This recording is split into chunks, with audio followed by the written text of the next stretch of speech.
Mais au fait, la chasse aux sorcières, c'était quoi? Tout le monde parle de la chasse aux sorcières. Mais sérieux, qu'est-ce qui s'est vraiment passé?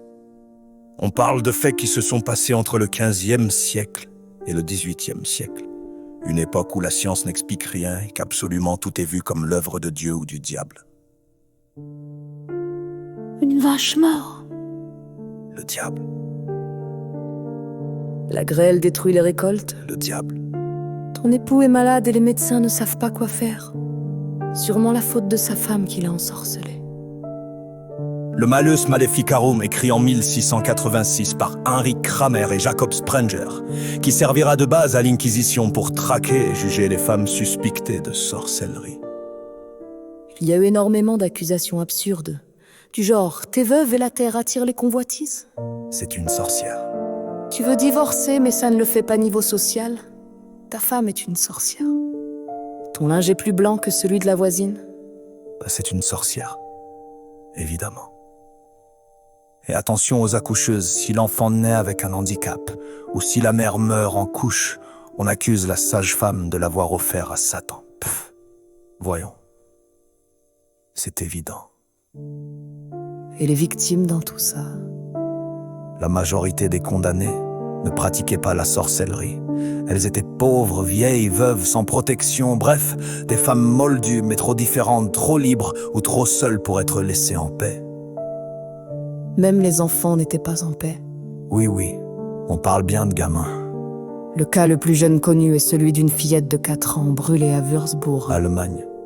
en 1629 avec sa mère et sa sœur. Véridique, l'évêque local a mené une campagne meurtrière contre la sorcellerie. Les fanatiques. Pff. Vu qu'on parle des cas connus, on ne peut pas passer à côté de Salem. 1692 et 1693 aux États-Unis, 25 morts dont 19 pendaisons et un homme écrasé sous des pierres. Mais l'Europe n'est pas reste. On parle de 40 000 à 60 000 exécutions entre 15e siècle et le 18e siècle. Et encore, ce sont les chiffres estimés. Certains historiens évoquent jusqu'à 100 000 procès et plus de 200 000 personnes accusées, dont 80% de femmes. Ça fait combien par an? Trop. Nettement trop, mais pas les millions qu'on imagine parfois. Sur les 300 ans qu'a duré la chasse aux sorcières en Europe, ça fait environ 150 à 200 exécutions par an, en moyenne. Mais ces bourreaux, c'était qui?